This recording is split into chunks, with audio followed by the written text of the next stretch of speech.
We are live. Welcome, everyone. It's to the Centerville City Council meeting of being held on March 2nd, 2021 at 7 o'clock. We're starting about 5 minutes late because we just had a work session with three pertinent items that we discussed. It's being held by Zoom, and we will make sure that we have a quorum to conduct our business tonight. So Councilman McEwen. Present. Councilwoman Ivy. Present. Councilwoman Fillmore. Present. Councilman Ince. Present. And Councilwoman Meekum. Present. I saw her mouth. So we have all five present, and we welcome you. And we welcome any others that may be joining us tonight. Let me read the determination so we can do this meeting, okay? In accordance with Utah Code 52-4-2074 of the Utah Open and Public Meeting Act, I have determined that conducting an electronic meeting of the Centerville City Council with an anchor location presents a substantial risk to the health and safety of those who may be present at the anchor location. This determination is based on the facts and circumstances surrounding the COVID-19 pandemic. Thank you. Let's start with having Councilwoman Meekum give us a prayer and or thought. Councilwoman Meekum? Microphone. Okay, here I am. Can you hear me now? Yes, we got you. I got a prayer for you. Okay. Our kind Heavenly Father, we thank thee so much for this beautiful day, for this free country in which we live, for this amazing community and the people that we get to serve. So thankful for the opportunity we have of serving this community. I'm thankful for our first responders and ask a special blessing of safety to be put on them. And I'm thankful for all of our city staff that serves our community so well, and also ask thee for a blessing of protection on them. Please bless us as a council that we will make the decisions that would be best for the people that we are serving. And bless all those in our community that have special needs at this time. And please bless all those in our country who have lost loved ones and are struggling in many different ways. And we say this prayer in the name of Jesus Christ, amen. Amen. Thank you, Councilwoman. I will lead us in the Pledge of Allegiance.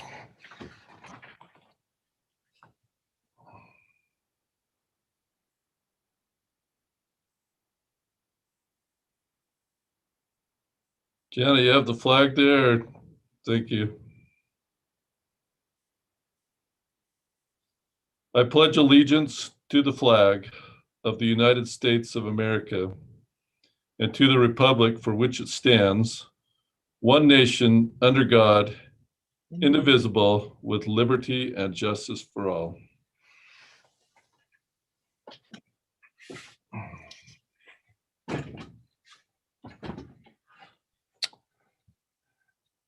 Next item on our agenda is the open session. This is an opportunity for any member of the public to either chime in on anything that may be on their mind. Limit your comments to 2 or 3 minutes. Up on the screen, you will see, if you're joining us by YouTube or Zoom, the dial-in information, also the meeting ID and the passcode. I will look within Zoom for raised hands, and we'll give it a few seconds because I don't want to miss anybody. As I said last meeting, one time I did miss someone, and I felt bad about that when they got a hold of me after the meeting. So I'll give it about 30 seconds or so to see if any member of the public wants to chime in. So that is now open and available.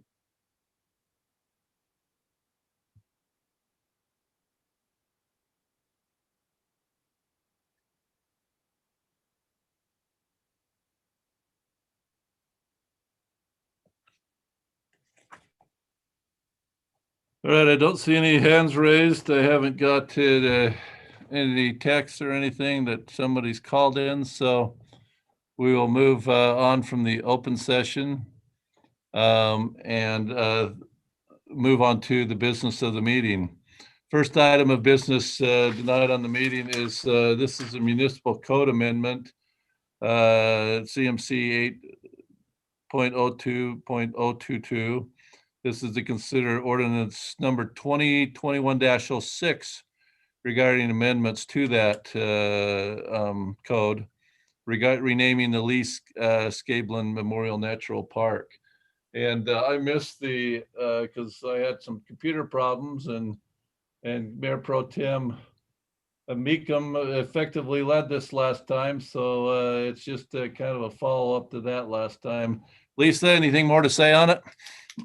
No, that's about it. Just, yeah, the council approved the resolution to rename this park. And a few years ago, we put the parks in our Title 8 just to name them and kind of designate the major parks. So I just wanted to clean that up and make sure our ordinance is consistent with the resolution that you adopted renaming the park. So staff recommends approval of ordinance 2106. I would propose that we pass ordinance number 2021-06, changing the name of the park to the Lee Scablin Memorial Nature Park. Have a second? Saw one from Stephanie. Oh, Stephanie, second? Great. Let's do a roll call vote on it. Councilwoman Meekum, Aye. Councilwoman Ivy, Aye. Councilman Ince. Microphone. Aye. Councilwoman The Fillmore. space part was supposed to do that. Councilwoman Fillmore, sorry, I didn't hear. It's an aye. Aye, thank you. And Councilman McEwen. Aye. That motion passes 5-0. Thank you so much. Let's go. I moved to item number 2. This is a public utility easement on the Aaliyah and Matthew Trump property, 124 East, 400 South. And it looks like Lisa's back on the screen. So Lisa, you want to give us some background on this? Yes, thank you, Mayor and Council. This is a single lot development, basically a parcel that was never part of a subdivision. And so as part of the building permit process, we review it and require them to provide the public utility easements on 3 sides of the lot. So the applicant has prepared the legal description for this public utility easement. And I think that Matthew Trump, the applicant, is also here. So if you have any questions, you can ask him. But staff is recommending approval of this public utility easement for the Trump property at 124 East, 400 South. Any questions for Matthew Trump or for Lisa, Council?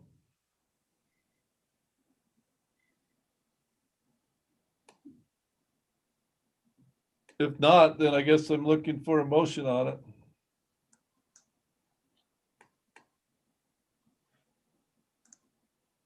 I would make a motion to approve the public utility easement as outlined. I second that. Motion by Councilman Ince, a second by Councilwoman Meekum. I'm going to do a roll call vote. Councilman Ince, Aye. Councilwoman Fillmore, Aye. Councilman McEwen. Aye. Councilwoman Meekum, Aye. and Councilwoman Ivy. Aye. That motion passes 5-0. Matthew, thanks for tuning in. And did you have anything to say on it? Just thank you all very much. Excited to be here in Centerville. Great to have you. Thank you. All right, let's move to item number 3. This is a conflicts of interest and ethics training, an annual training on our conflicts of interest and ethics. Boy, and I've been getting this, and maybe many of you have on 2 or 3 other boards I serve on right now. It must be the time of year. So Lisa, take it away. Great. Well, thank you. Can you guys see my screen with my purple PowerPoint? Yes. Okay, great. Well, thank you. I'm glad to hear you're getting some ethics training elsewhere. It's probably a lot more entertaining than this one will be tonight, but we had kind of a light agenda. Thought we'd get this taken care of for the year. And so we're here today because our insurance pool, IRMA, requires that we have ethics and conflict of interest training. But we're also here because it's the right thing to do, right? Correct.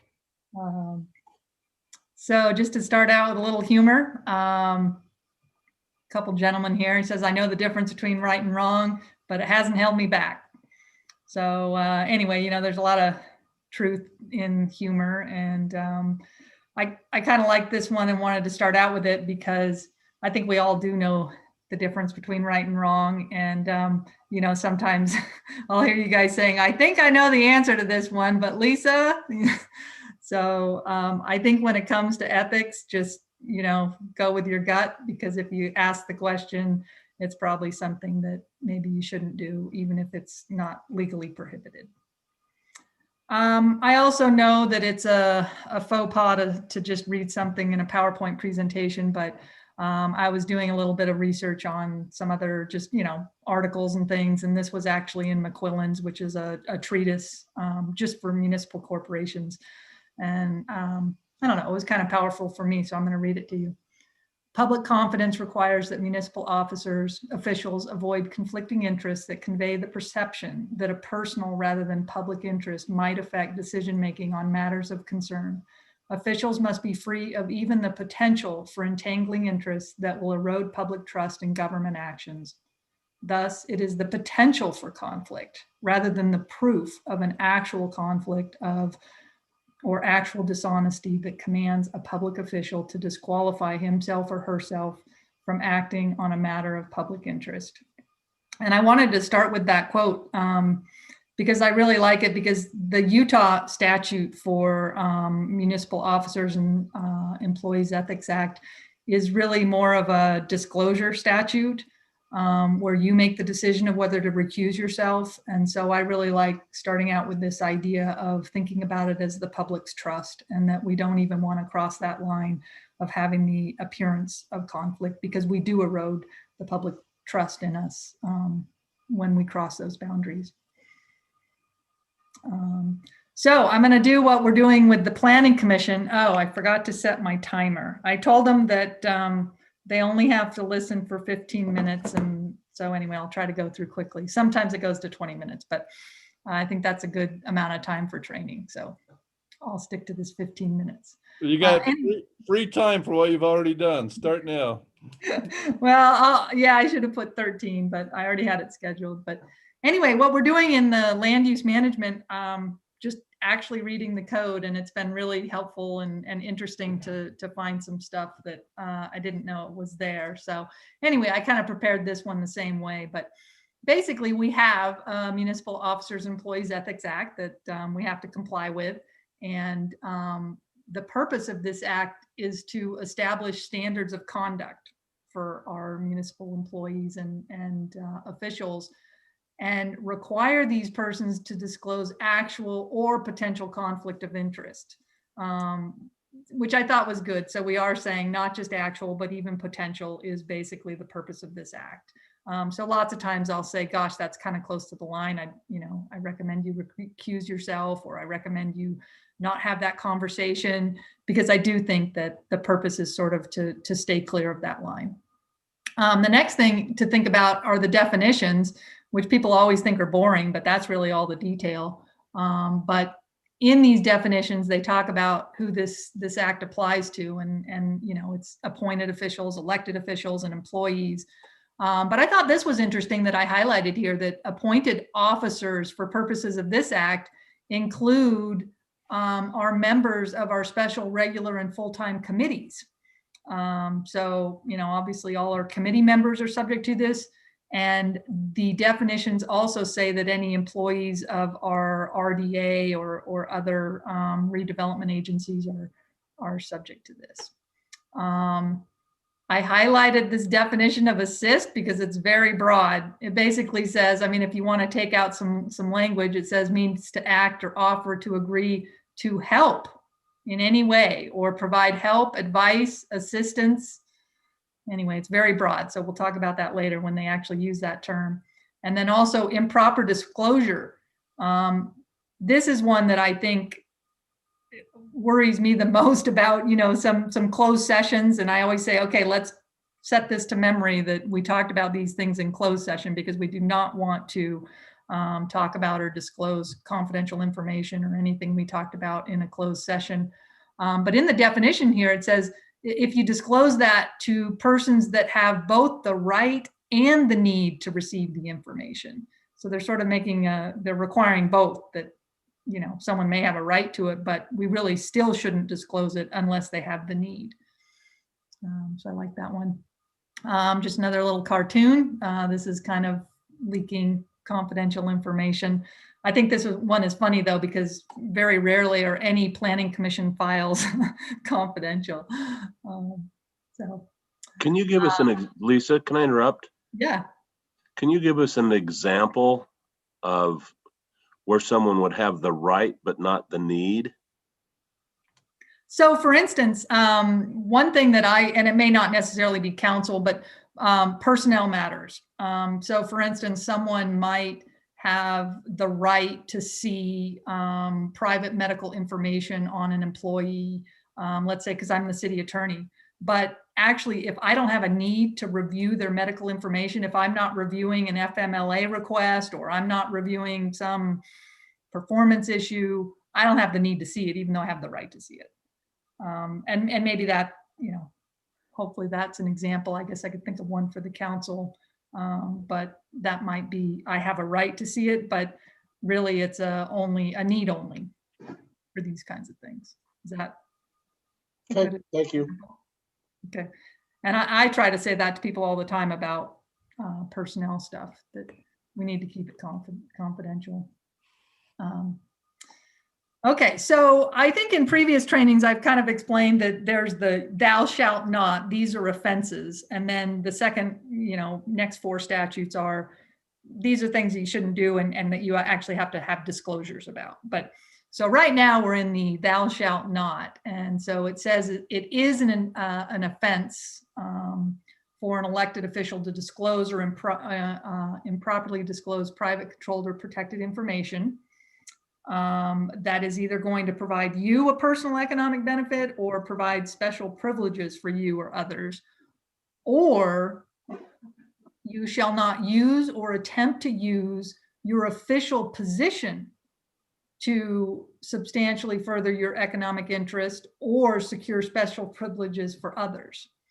So one thing I was thinking about, and ethics isn't always a bright line, but let's say you have an application before you and you've kind of talked to the neighbors about it and it's a controversial development, and you talk to them about maybe having a fence or something, but let's say that fence is not required in our code and it's not a rezone, it's just an administrative decision, and you decide to require the fence.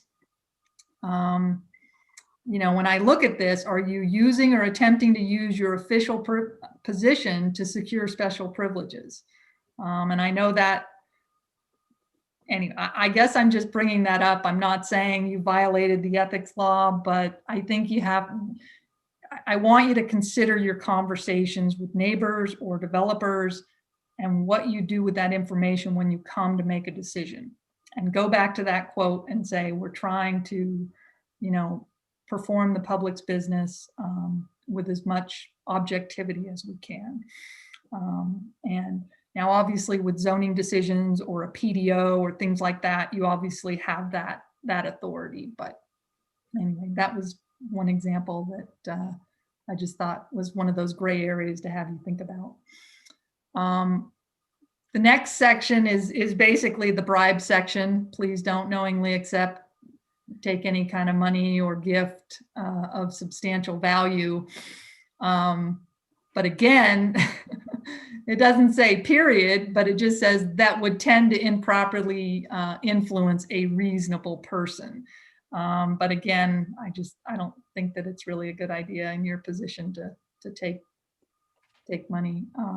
And these sections of the code have pretty strict penalties that we'll get to in the end, but I would steer clear of them. Same thing on receiving compensation for assistance in transactions, which is the next slide. But anyway, let's go on to some humor. Fancy a cup of tea? Just let me check and see if I can accept it. So I was just wondering, on that past slide, there were a few examples or exclusions of when you can take money. Does anybody remember what one of those 4 reasons might be?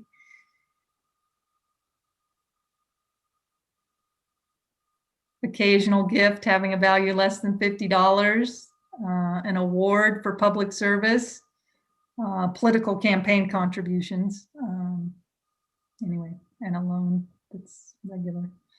Is All there right. a fourth? Yeah. So a bona fide loan made in the ordinary course of business. So Okay. that's the Didi Corradini amendments that were some time ago. You have to get a loan on regular rate. You can't get a super deal. Okay, so this is the one, it's an offense for an elected officer who's member of a public body to agree to receive compensation to assist someone in a transaction unless, so again, this is basically just a disclosure, unless you file the sworn statement with the mayor and disclose the information. So this one I think might be, if you're actually an attorney or something and you take some money to help somebody run an application through, but again, I don't think it's a good idea. I think you're on the council for 4 to 8 years, and you should probably just use your elected official position during that time. Interest in a business entity regulated by the city. So I want you to think, do any of you have a home occupation, or do any of you run a business out of your home that would be regulated by the city? And if you do, you have to file this disclosure and tell us the nature and value of that. And this is the statute, basically why I require you to file and all employees to file these disclosure statements annually. It doesn't specify in the law that you have to fill it out annually, but the law does say that you need to let us know if any of your interests significantly change over time. And knowing that you may not think about it, I just think it's better to just say, yeah, I own property here, or, oh yeah, I do have a business now. So anyway, that's why we do it every January, is to fill it out, because this does say that you do have to notify us if that business, interest substantially changes, or if you, even do start a business that's now regulated by the city, a home occupation, then that should go on your disclosure form. Okay, I thought this one was funny. This was for Councilmember McEwen. I'm sure he wants something like that, but experimental stealth fighter, and it's all ours. All I have to do is write something nice about the weapons industry on my blog. How did you know I had one? Or you wanted one. This was one of my favorite cartoons, because it really shows you the line, because you go to the attorney, can we get this? Can we get this $20 million thing? And all I have to do is write something on a blog. And anyway, I also think it shows that, sometimes things are very tempting of, you could argue your way into a $20 million thing by just writing a blog. But again, it's the appearance and the ethics. But, I'm sure, you put 6 attorneys in a room and 3 of them are going to argue one way and 3 are going to argue the other way. Or And 6. they're each going to want a stealth fighter when they're done for their services? I don't know. I think the maintenance cost would be way too high for me, so I'm not gonna take it on. Okay, just a couple more on what you can't do. And again, now we're in the disclosure section, that if you do have, an entity regulated by the city, you have to disclose that on your form. If you want to actually do business with the city, then you have to disclose it. Again, my recommendation, just wait till your term is over and then you can do business with the city. But Utah ethics law actually allows you to do business with the city, as long as you disclose. An investment creating a conflict of interest. I think this is the one that we use the most, because your investment is your home. it's your property. And so this is the one where I always advise if you actually own property adjacent to some project or something like that, then in my opinion, you should recuse yourself because it may have that appearance of creating a conflict. So let's say you have the project next door to you, you live right next door to a big subdivision coming in, and you make an amendment to the motion to upgrade the architecture on the buildings. That just has the appearance that you're just trying to increase the value of your home. It may not have anything to do with that, but that's the appearance to the public. So anyway, I think we use that one quite a bit. Inducing others to violate this. This was one of those, as I read through this, I thought, oh, this is interesting. So it's a Class A misdemeanor to induce or seek to induce an officer or an employee to violate any provisions of this act. And so I guess on this one, you just want to think, when you're asking staff if we can bend the rules or we can, do something. This is the section that would come into play. And I think you just have to think about what you're asking us to do so that you don't run afoul of this Ethics Act. We have, we're subject to this act as well. And penalties, this is the one, it's always good to just look at the penalties and what the legislature thinks, but basically they've divided this penalty. If you read this carefully, they've excluded from these felony provisions section 1306, 1307, 1308, and 1309. So those are the disclosure sections that we just went over, like, is your business regulated by the city or something? So those are not subject to these felony provisions. But if you violate other provisions of this law, like for instance, trying to get staff to violate this, or some of those other ones of, substantial interest, it could be a second-degree felony if the interest exceeds $1,000. And I had to look it up. I'm not a criminal law attorney, but a second-degree felony, you could spend 1 to 15 years in prison.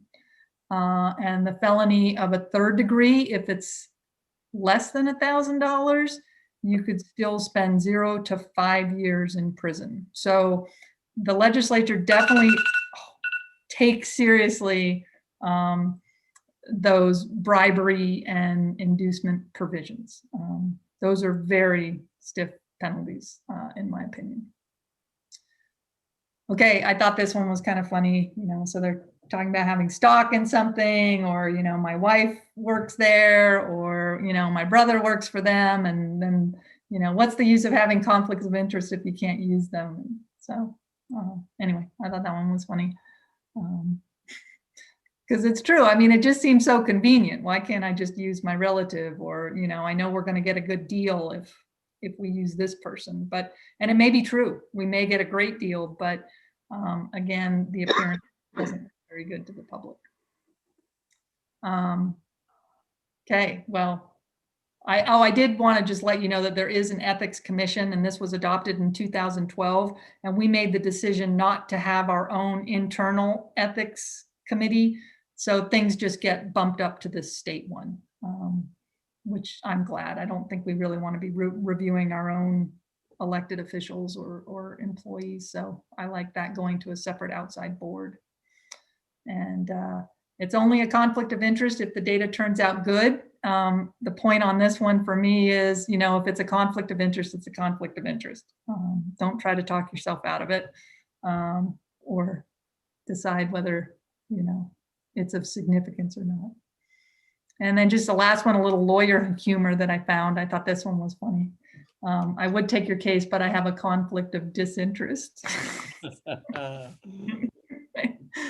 So I'm happy to answer any questions. I appreciate you going a minute and 6 seconds over, but I think it's something that it's probably good we talk about every year, and that you think about. And I appreciate you working with the city recorder to fill out your conflict of interest forms every January. And I think that's just a good reminder as well to keep these things in mind.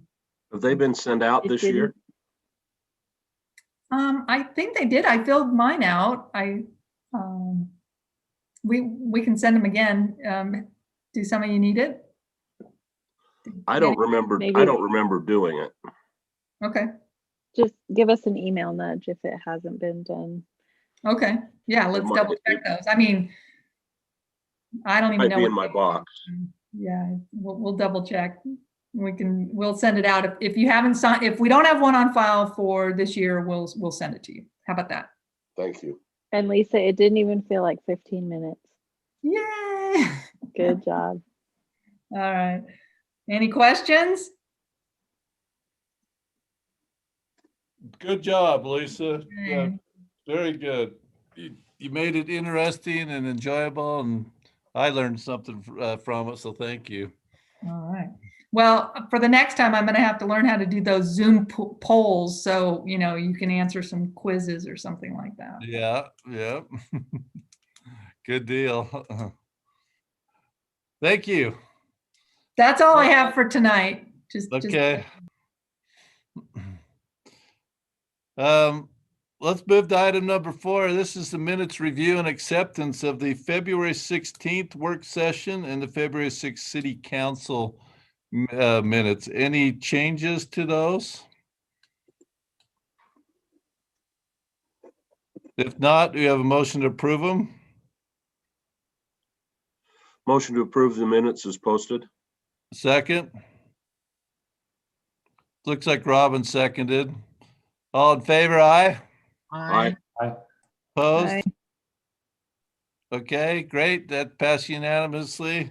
Our city council report for this evening is from Councilwoman Meekum.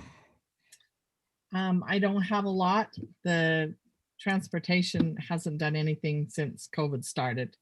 Utopia is still going great guns and making good money, and listening to them, I really hope that they end up being able to, maybe we won't go in the hole so much every single year, but I don't know, there's not much new to, they did give the raises after the city did, then we went ahead and approved the raises for their employees.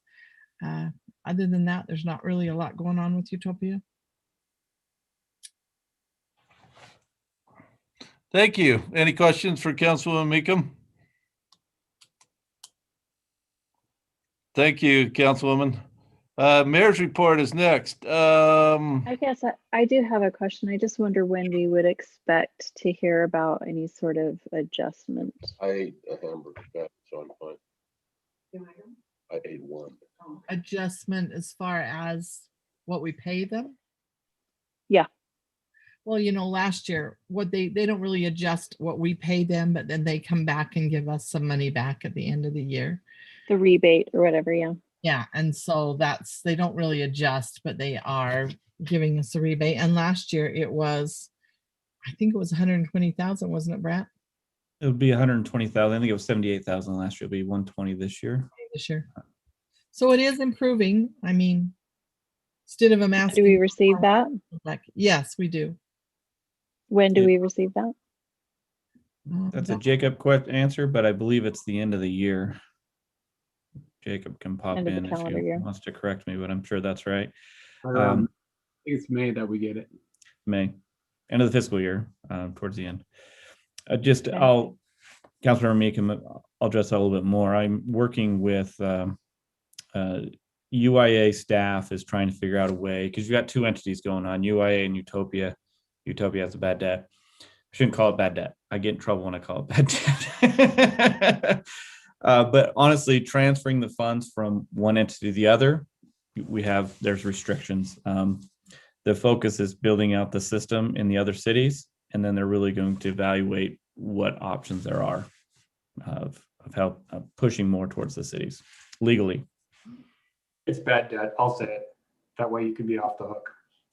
Thanks, Councilmember McEwen. But we're no longer paying any operating expenses, so that 120 is going towards our debt, right? Right. And We that is budget- still retaining. Go ahead. We budget 156,000 a year out of our general fund to pay for the bond payments as well as RDA funds. I don't have the exact numbers in front of me, but 156,000 our general fund is still coming out to pay for those bonds. And then we use RDA After funds as well. considering for the 120, right? Correct. I think the total amount is near 500,000. Is that right? Is it 478? I don't have the numbers in front of me right now. Yeah, it's I believe creeping up that, towards I believe it's just 500. over 500 this year. Is that okay? So Over, is it? it goes up I 5% believe every so. year. Goes up every year. Should be close to 500, if not over. It's just over 500. Just looking, yeah, just looking for an update on, because I know that there's the poll to build out the cities. And so have they found kind of the right tension and balance there, do we think, so that that is continuing to happen and we can expect this similar kind of rebate each year? So yeah, the rebate is planned each year, and the hope is that it goes up 5% every year. And the point of the rebate is to keep the same amount we paid so many years ago level, and the rebate takes on that 5%. So in theory, we don't see an increase in how much we paid on that bond payment from wherever they froze time on what our payment was. I don't recall what that, maybe Councilor McEwen can recall that date, but that's the intent, is if it goes up 5%, our rebate goes up 5%. So as of right now, they're freezing it at the 5% and not necessarily trying to increase it. That's correct, yeah. The problem is that fundamentally where I still have an issue with that is it means we're still bankrolling the entire system. We're not actually using the revenue of the system, which was the original plan, to backstop. And so we're funding the entire system. And that's the part that fundamentally every dime that comes back in profit should plow right back into bonds. They shouldn't continue to use it for other purposes. Granted, they talk about build out, but when build out hits 100% in the core cities, from that point, I don't see ethically how the board can possibly take any money and do anything other than plow it back into bond payments. But that's where I said. Right. So I think that's what I'm looking for an update on, is because I agree with everything that you've said, George, but especially acknowledging that the original intent also was build out for the core cities. So what's the projection on that time-wise? What are we looking at? What kind of progress have they made? If I recall, I believe next year is the build out should be complete, or 2 years. I'll get an update from Roger Timmerman, but that is the plan. The other cities have come on board, such as West Point. Layton did their own bonding to expand, which is separate from this core amount, so that they're pretty close to the full build out of the core cities. And so then we should expect that revenue would be being able to increase those paybacks to the cities. If you can legally transfer it from UIA to Utopia. That's because you've got two entities going on here.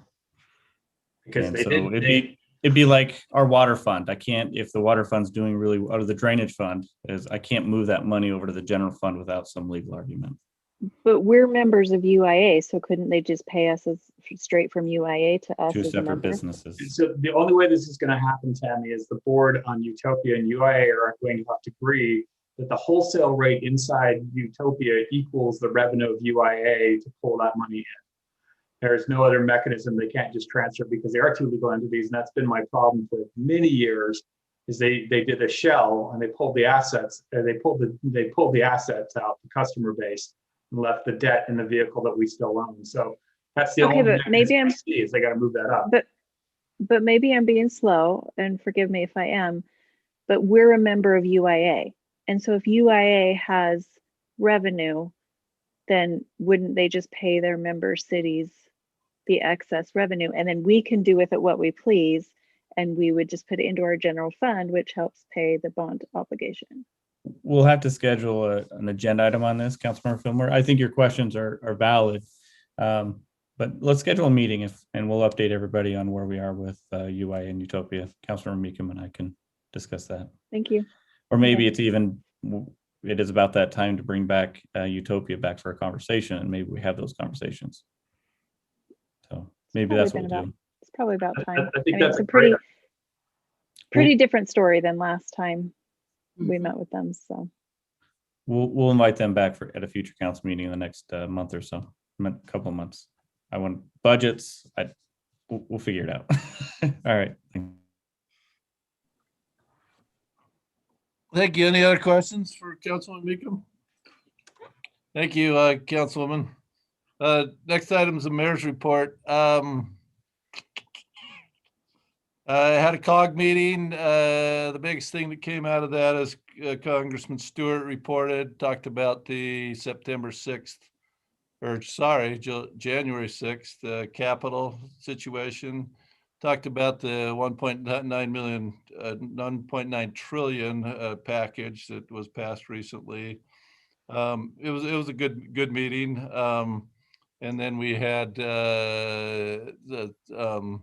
just some other reports that are not significant for tonight's conversation.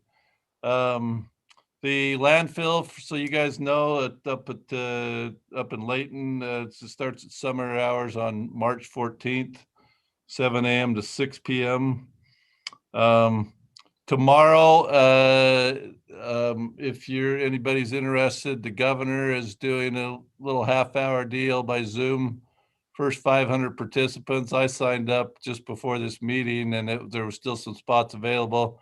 That's for mayors and council people from around the state. So if you need me to, if you're interested in that, I could shoot the link over to you if you want to try and sign up for that. And then the League of City and Towns is having a in-person and a virtual mid-year convention on April 21st through the 23rd. They're doing it down in St. George, and they're also doing it virtual. I know the September one they did virtual here in Salt Lake, and I joined that. And then, of course, last April's was just kind of canceled. They're spacing it out, I guess, at 3 or 4 different venues down there in St. George. But so you can either go in person or you can attend by Zoom or however they're going to do it. And then the last thing, I think I covered everything. The last thing is we're only having our COVID meetings once every couple weeks, and I don't know if Brent sent out statistics. I didn't, but when we met on Monday, I mean, numbers are looking good and positive. For example, from 8 weeks ago, we went from 38 hospitalized cases down to 1 last week. We went from 8 weeks ago, 11 deaths to 2 deaths last week. Within our own city, we went down to 124.29 active case rates per 100,000. That always changes. It looks like Brent may have just sent it through to you. That always changes, but I bring that up because we were the best last week. We went from total cases from 8 weeks ago at total positive cases and testing of over 22,250 to less than 500 last week. So everything's looking good in that regard. So that brought up the question by some of the mayors and council mayors and city managers of, and I throw this out, maybe not to have a big discussion now unless you want to, but for you to think and maybe send some ideas to me. The question came up, 4th of July activities. Some cities are doing 4th of July activities. Some are scaled back. For instance, one city asked Brian Hatch about doing a carnival. And he said, yeah, as long as you're following the rules and sanitizing. Some are doing a parade with just the police and the fire cars going out. Some are doing fireworks, some aren't. In our July COG meeting, I brought up with Commissioner Stevenson, and he brought it up as far as the county getting an organizer. We wouldn't be involved. It would be totally the county organizing it. About the air parade again. About half the cities maybe had some interest there. We're going to talk in COG in 3 weeks about other things that the county may have come up with as well too. I know that was on our agenda. So anyway, I've talked to our 4th of July heads as of about 3-4 weeks ago, and we weren't doing anything, but it's out there for us to think what we may want to do, some or nothing, or what we may want to do, because you're probably going to be getting some questions on it. And like I said, as of this point in time, I told our 4th of July chairs that we still had to wait and see what numbers we're doing. But anyway, just a thought to you. And if you want to send me any ideas, great. I think that's it. Any questions for me? Mayor, it really looks like if you're watching the legislature and the governor's office, the governor's already publicly stated he plans to be in a parade maskless for the 4th of July. And the legislature, and I'm going to be reading between the lines with what some of the legislation that's out there, is basically trying to pick a date the pandemic ends. They're picking somewhere in July if you look at the way that they're structuring it. So it's probably prudent we look at what we want to do as a city with the expectation that we'll be able to do quite a bit. Yeah, I didn't want to throw that out there, but thanks, Councilman McEwen, that the governor had said that he's going to be in a parade and shoot his mask in the air with a firework or something like that is what I heard, something along those lines. So the response from Dr. Dunn is equally as entertaining. She was a little bit more circumspect about that.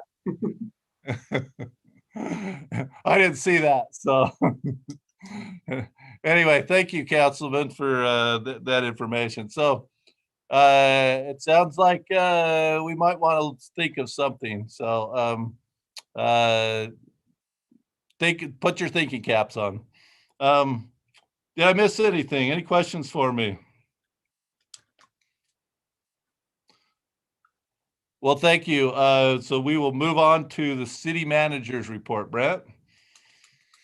Thanks, Mr. Mayor. I just have 2 items. One is the budget discussions. We've met with all the department heads, Jacob and I appreciate all the department heads and the work they put into them. It's not easy putting together these budgets each year as they try to figure out equipment. They've got to get quotes from a whole bunch of different vendors.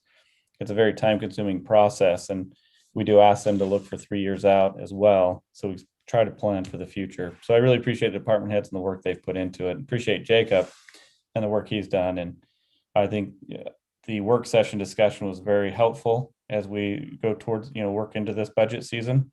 But that's really, we're in the middle of it. Next week, we'll be meeting with department heads, and we had over $1.2 million beyond our revenue projections for next year that we had to find. How do we cut, or how do we prioritize?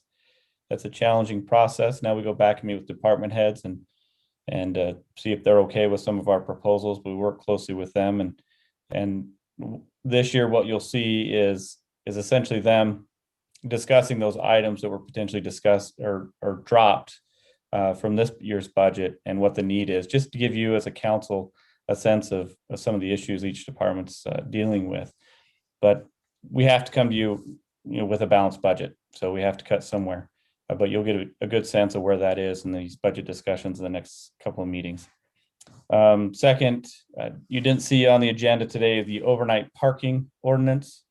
We didn't want to have a 2-hour long conversation. No, I'm just kidding. We are working internally as staff to evaluate maybe a better way of doing overnight parking, and we appreciate all the comments from 2 weeks ago. Councilmember McEwen had great points. Councilmember Ince, everybody, Councilmember Fillmore, you all had great points, and just looking at this in a different approach. And so we're really taking a different stab at this. We could easily adopt what the neighboring cities are doing, but I wonder if there's a more efficient way we can work with our Centerville City residents than just doing what's the easiest. So we're challenging ourselves to bring a better, more complete ordinance your way. So hopefully in the next 2 weeks, or it might be 4 weeks. We have time.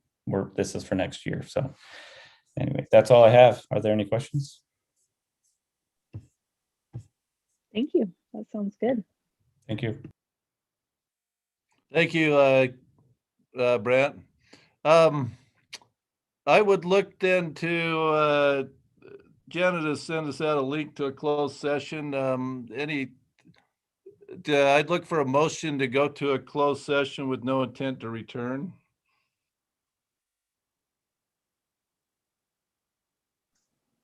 The intent is to seek legal advice. Sorry, I missed that. I was just going to say that's the intent to seek legal advice. Motion to adjourn the city council to convene a closed session with no intent to return to open session for the purposes of receiving legal counsel. Second. All in favor, aye? Aye. Aye. Bye. Opposed? Okay, look for your other link. See you in a few minutes. Thank you.